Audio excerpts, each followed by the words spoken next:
Hello, আসসালামু আলাইকুম। কি অবস্থা? সবাই কেমন আছো? আমি তো ভালো আছি। এখন তো আস্তে আস্তে গরম চলে এসেছে।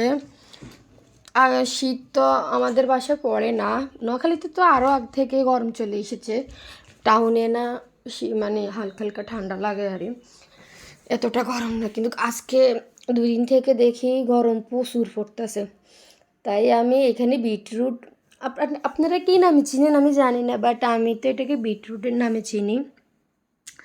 আমরা প্রায় টাইমে এটার শরবত মানে খাই লেবু দিয়ে।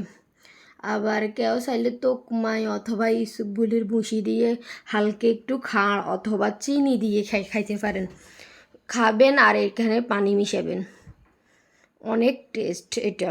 আর এটা আমাদের শরীরের জন্য অনেক উপকার।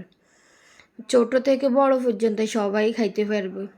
এই তো আমি এখানে একটা বড় সাইজের লেবু কাঠি, লেবুর রস দিয়ে দিব এখানে।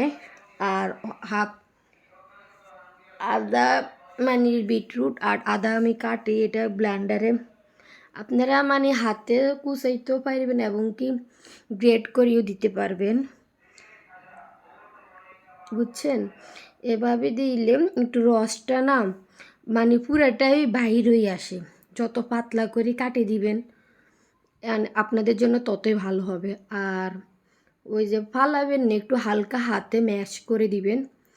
আর আপনারা কুচি করবার সময় চাইবেন যত কুচি করতে পারেন ততই ভালো হবে, রসটা বের হয়ে আসবে। এই তো আমি আপনাদের সাথে কথা বলতে বলতে আমার লেবু চিপানো হয়ে গেছে। আমি এখন ঢেলে দিব, আমি খেয়েও দেখাবো তো আপনাদেরকে।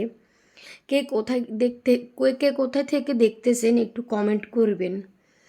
হুম, একটা লাইক করে দিবেন। দেখছেন কতটা সুন্দর দেখা যায়। আমি আরও পানি দিমো এখানে, খাবো এরপরে পানি দিয়ে দিমো আরও। দেখছেন একটু ভালোই লাগছে। গরম আসলে আসলে আপনারাও এইভাবে খাবেন। থ্যাংক ইউ, রাখি, ভালো থাকবেন, টাটা। এই তো আমার দেখছেন কি সুন্দর লাগে কালারটা, ও জাস্ট